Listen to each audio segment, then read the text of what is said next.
All right, the next item on our is the 2013 budget update. Dr. Skinkis will provide us an update.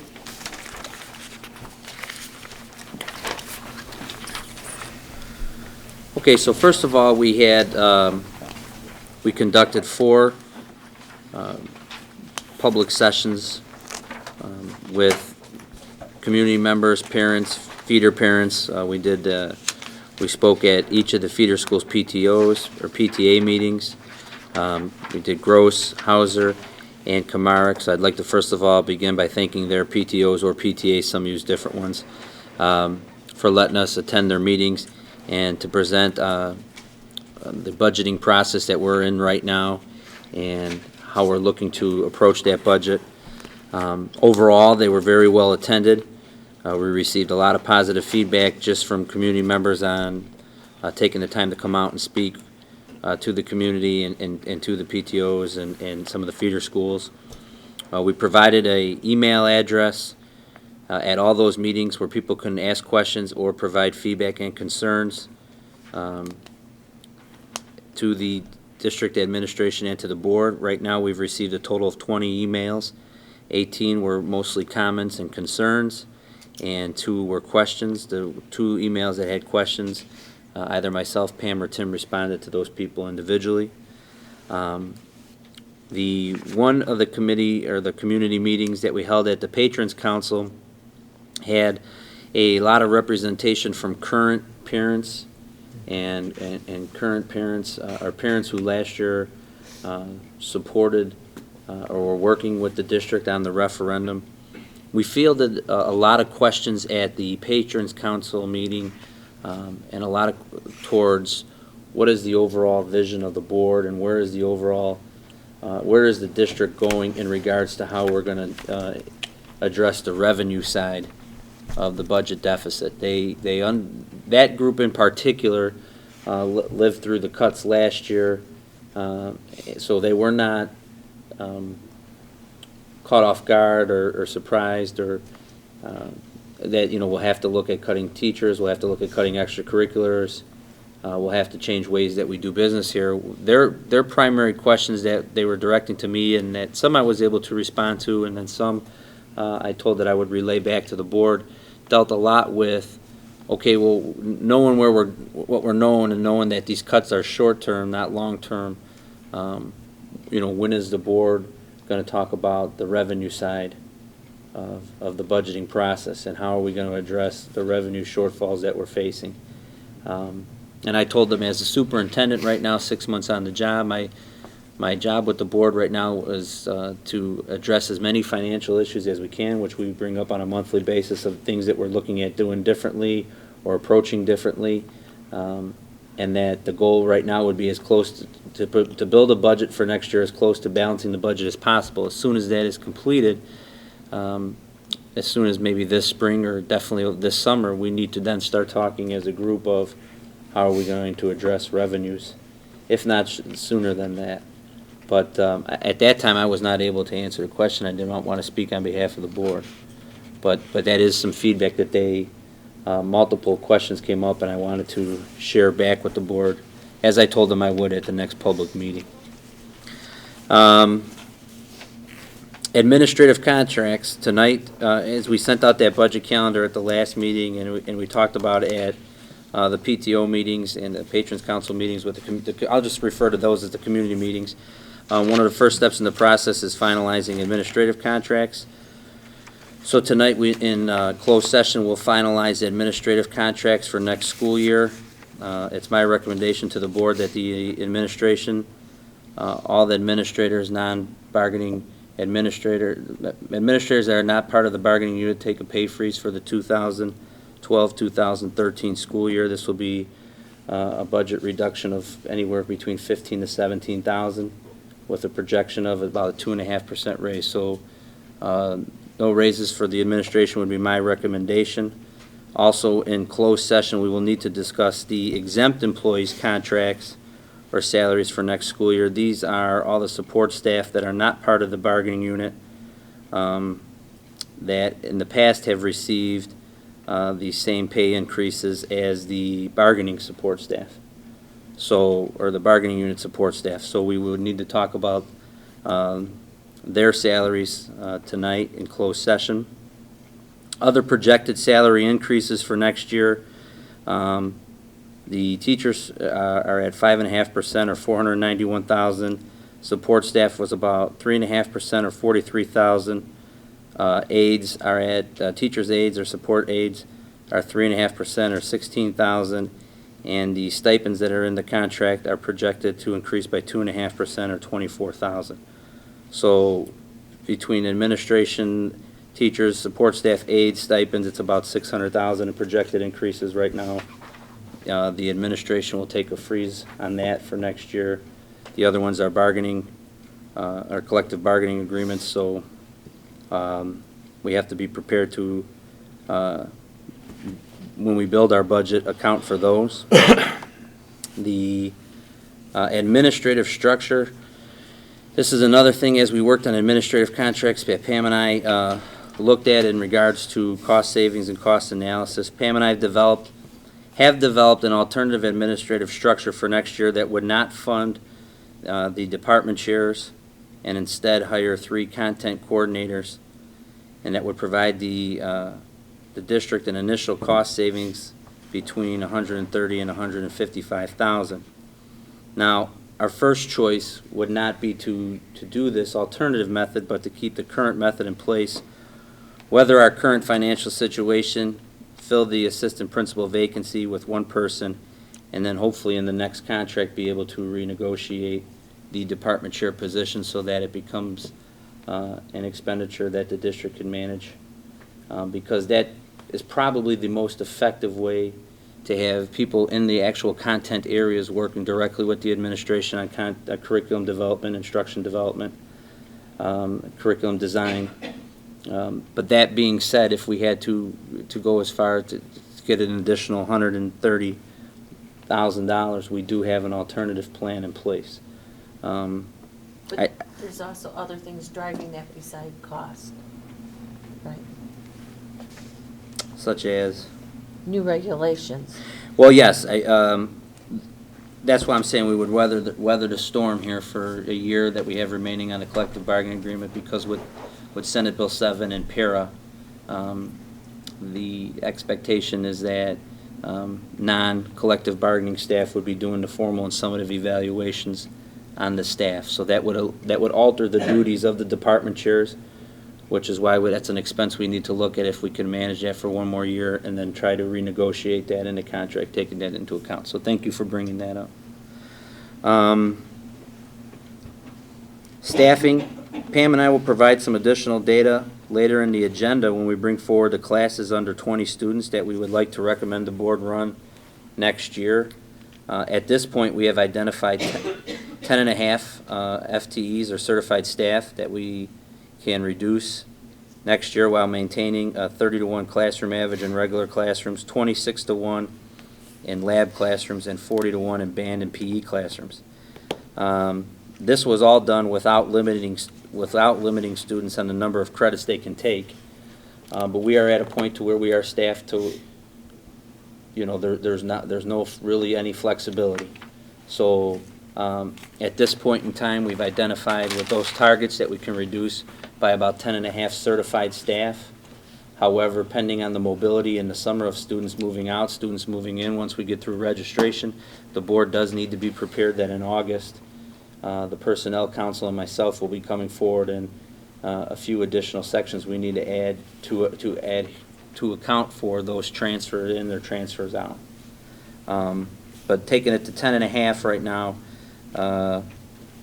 is about as tight as we can go without taking class sizes over 30-to-1, and that would start impacting drastically the educational value of what's going on in the classroom. We have not formally began looking at non-certified reductions at this time.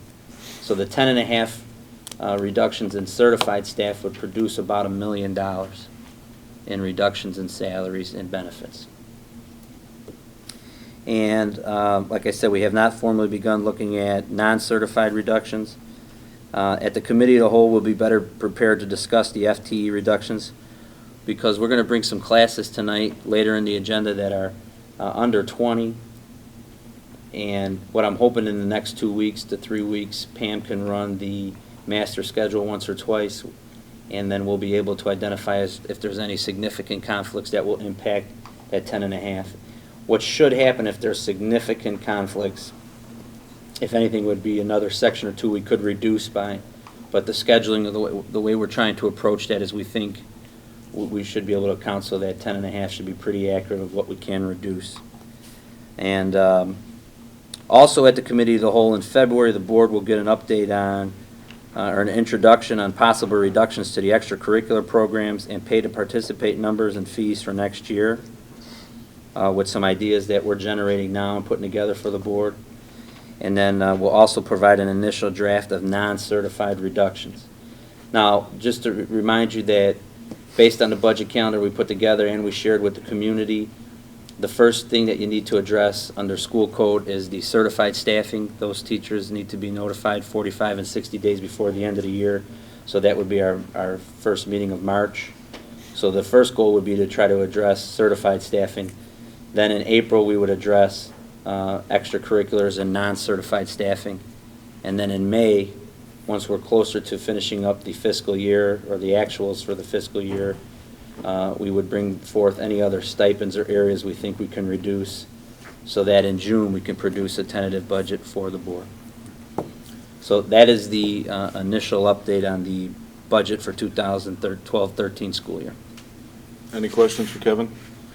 And the bulk of the discussion that Dr. King was indicating he wanted to take place, is that going to be at the February to start, February Committee of the Whole? If in regards to curriculum and staffing, Yeah. we had a curriculum council meeting on Monday with Dr. Keene and Ms. Haruska, and we discussed classes under 20, the rationale why we're bringing those forward. And we also discussed that once certified staffing is finalized in March and the board takes action on reductions in force, that somewhere in the end of March to early April, that we should start a public board committee that would take a look at graduation requirements and the overall curriculum at RB, so that we have a good 6 or 8 months to vet this out before we start building next year's budget. Is that fair to say? Curriculum council, is that pretty accurate? Yep. I have two questions. The first one is, I went to a couple of your presentations, and at each one of them, I think somebody asked, are we going to cut an administrator? And, you know, you described it a little bit there, but I think it's important when it's discussed that you explain all of the laws that have to be followed, that our administrators have to manage, the people, the 1,500 students. I mean, sometimes I sit there thinking, you know, whatever the person, their job is, if somebody said, you know, I don't care what it is, I'm an attorney for a utility, our utility bills are so high, cut his job without knowing what I even do.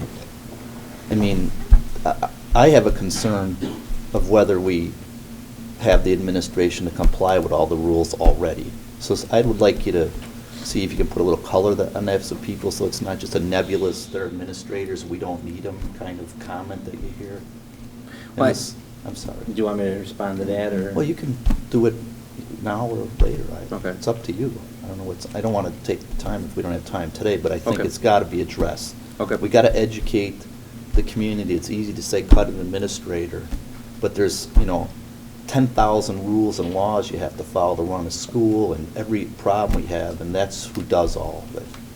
And then the second thing is, like, can we assume that we're going to consider all the comments from the public and the board and everything, and when we approach some new plan for our clubs in sports for this year, like if we're going to, you know, readjust the clubs based on discussions whether people said that it was the right or the wrong one, or whether we're going to, you know, cut one sport when there's a sport with 12 people, have 2 coaches. Are we going to look at that stuff when you present to us? Yes. Okay. We will have data of what all the schools in our current athletic conference, what sports they fund and how many coaches they have Okay. for each of those sports and where we align with that. And then we will also look at about approximately 75 to 80 high schools in the state of Illinois, how many sports they fund, how many we fund in comparison to them, and coaches and some of that stuff. But we also have data compiled, but I think we will be waiting till the April meeting, more towards the April-May meeting, to make a decision on the outside groups and whether or not Okay. gate receipts should be coming to the district and sold from the district or from outside groups. And we're going to talk to them first. Yes. And they've already been, Art's been attending their meetings and talking with them about Okay. possible solutions and some of Good. those things. So some of that has made significant strides already. The thing with the administration, we can add more color to that, and that's one thing, you know, a lot of what, with the new laws and the compliance issues and some of those things, department chairs traditionally at Riverside Brookfield High School have helped with a lot of those things. And now with some of the changes in legislation, and with the current budget structure we're under, that's why we need to take a look at that position of what we can do for a year or two until we renegotiate the next contract. And that's why it's an alternative. What I'm saying to you tonight is, if we have to do it, we're ready, and as their superintendent, Pam and I have a plan. I've worked with her to develop a plan. I've shared that plan with the curriculum council, that, you know, if we need to change that and not fund department chairs and go in an alternative structure, we're prepared to do that. But on the same token, I'd hate to make a decision to get us through the next year or two and then be back to looking at it again. So that's why we're trying to figure that out. And administratively, we have gone to a part-time CFO, which was traditionally a full-time CFO, which I know the board knows. And that's why we've, at many times, have, just in reporting aspects to the board and questions to the board and information for the board, you know, we have to be specific on assigning timetables to that, because Tim is only here 3 days a week. And when Tim's not here, then I try to pick up some of those duties. So we have tightened down administratively, you know, to an extent, and you know, we'll continue to look at that. And then I appreciate, you know, you acknowledging that we could use some more support at times. So that's it. Any other questions? But again, go ahead, yeah. Go ahead, John. I'm not sure if you've emphasized your overall philosophy here in terms of approaching the budget, which is proportional cuts. You want to talk about that a little bit? Yeah, the initial plan that I'm putting together to the board will align with how our budget is aligned categorically, or by categories. If 80% of our budget is right now aligned to salaries and benefits, then 80% of the reductions I'm trying to bring forward will be salaries and benefits. If our budget is, you know, 5 to 8% of extracurricular activities, then reductions should be in the area of 5 to 8%. Some of those categories just can't be addressed. We can't. I mean, we're doing everything we can with utilities. We're in co-ops in regards to electric and gas. We're looking at some of our lighting things, and we're looking at, you know, possibly going to 4-day weeks in the summer when school's closed. But the original plan that we're trying to put together with the Finance Council and the board is so that the categories kind of align to the budget. So the reductions, will align how the budget aligns with expenditures and revenues. The difficult thing is that we have to make a decision on our largest expenditure, which is certified staff, in March, and the tentative budget won't be put together till June or July, and we won't finalize it till August, September. So what I'm going to err on the side of caution is, and this is what I mentioned earlier, is I'm working with the building administration, who have done an excellent job to this point, and the department chairs who have done an excellent job to this point of, we're going to staff as tight as we can staff to make sure that we account for what we think, what classes need to run and what needs to be the support level kids need to get by and to be successful. But there could be a chance that we will have to come back the first board meeting of August and say, hey, we had 100 freshmen transfer in, we need to add a math section, a biology section, and an English section. So It's a little unclear whether you projected kind of normal transfer-ins. I mean, we're not like pretending there's going to be no transfer-ins, and just we know there's transfers every year. Did we project some kind of normal transfer? I mean, we're not projecting none and then Right, have but to what we adjust did it is later, right? To make sure that we're staffing accurately, we did not include in any of our staffing projections for transfer. Now, some of those class sizes will be slightly under 30, but what I don't want to do is bring to the board and say, hey, here's what we're assuming is going to come in next year, and then find out that maybe it could have been 0.4, 0.6 less of FTE that we had to finance.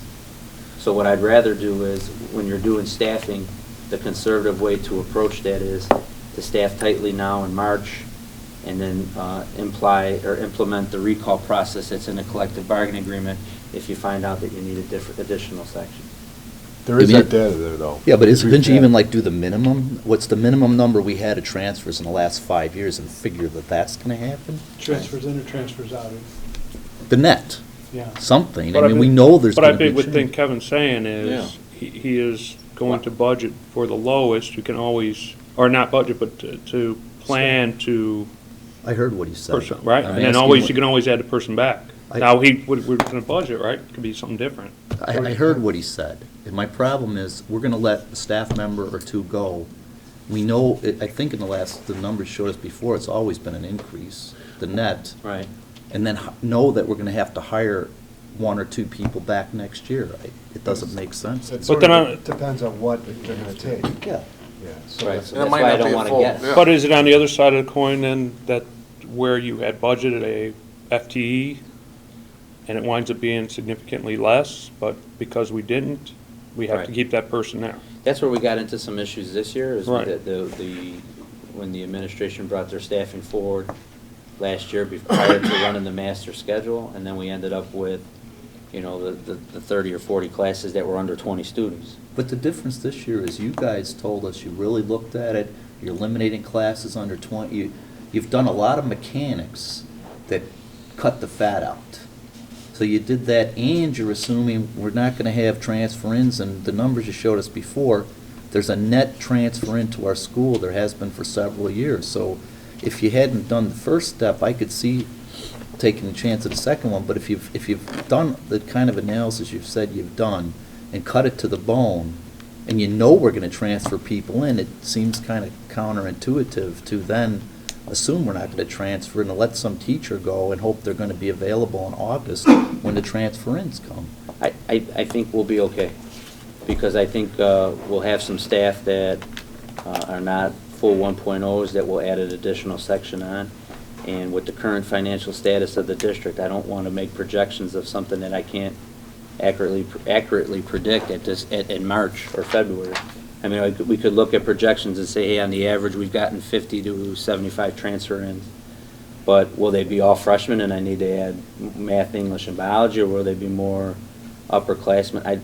I'd feel better coming to you in August and saying, here's what we need to bring back. Okay, any other Yeah. questions? Mike, you had a question? I was just trying to educate the public 2 points. One, if we froze the administrative salary, you said that was only 15 to 17,000. It was the smallest increase of all the increases you talked about. Kind of showing you can't run the building by yourself and that type of thing. Two is when we talk about reductions of teachers, there's this misconception out there that you hear some of the community members bring forward and say, well, why don't you, have one of the highest paid teachers removed? And if you could just take one or two sentences and say why we can't do that under our current contract or our current, prior to Senate Bill 7, and just mention how that works.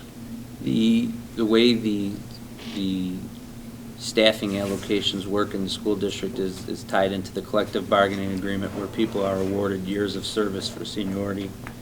And several of our teachers have multiple certifications, so even though a teacher might not have been teaching math for several years because they've been in another department, if they've had math under certificate and eventually that current department they're in, sections get eliminated, they then bump into math, which then bumps out the lowest senior teacher. So what Senate Bill 7 and Para are putting in place is that It somewhat eliminates the seniority part of the riffing reduction of force process and basically goes more on performance. But until that fully is implemented, which I think is like 2015 or 16, or our next collective bargaining agreement, it's going to be implemented in stages. So we have to live within our current collective bargaining agreement now. Right. So you would have to, manage your expenditures by managing your staffing. And the staffing would come off the low end. Yes.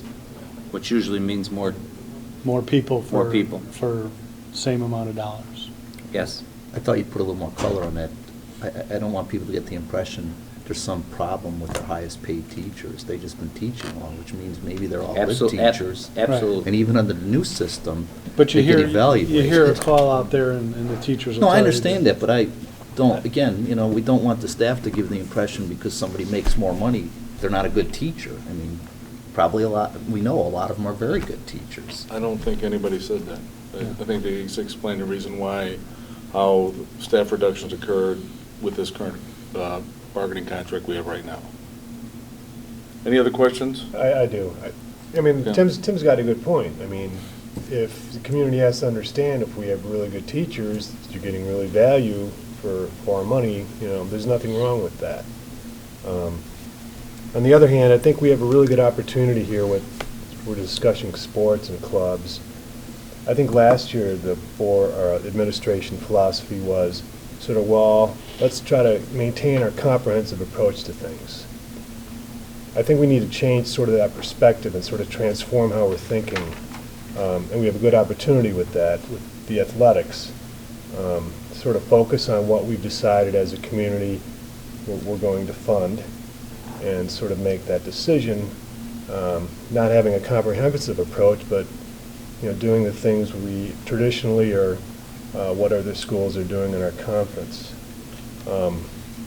That precursor will help us when we're going to sort of focus on our curriculum. And I think everyone sort of has to understand that, we're not just about, cutting to the bone. What we're trying to do is stop, we're trying to balance the budget, but we're going to try to also transform the school and sort of focus on what in economics terms is called the comparative advantage, and that's what you should be focusing on. So all the community has to sort of have that input, and I think, Kevin has a plan, Pam has a plan, and I think the board sort of has an idea that we're going to go beyond just this budget crunch and worry about, raising money is the only solution to our problem, because it's not. We sort of have to think about as a community of what we want to do with our high school. And the simple solution is not just a referendum. So, but I look forward to the discussion with the athletics and the clubs as a precursor to our curriculum, just as you discussed, Kevin. Thank you. Anything else? And just when will the curriculum and sports discussions be discussed and maybe finalized? Because people might want to start planning for their summers and what sport they might think they might be in next fall. The sports information and extracurriculars will begin to be discussed at the February Committee of the Whole meeting. In regards to curriculum, right now the students were allowed to take 7 classes, 6 classes, whatever classes they signed up for. Those that came close to 20 will be bringing forward to the board tonight. And so we did not really change or limit how that, the only limitations that would apply is some of the classes in the past that have run here significantly lower than 20 will now have to be brought to the board. And that number's, Pam did a good job in keeping that in control this year. The curriculum stuff we talked about after March to start discussing the curriculum so that it can go through the spring and through the fall before we start building the budget and kids start selecting classes next December and January. Okay. Anything else?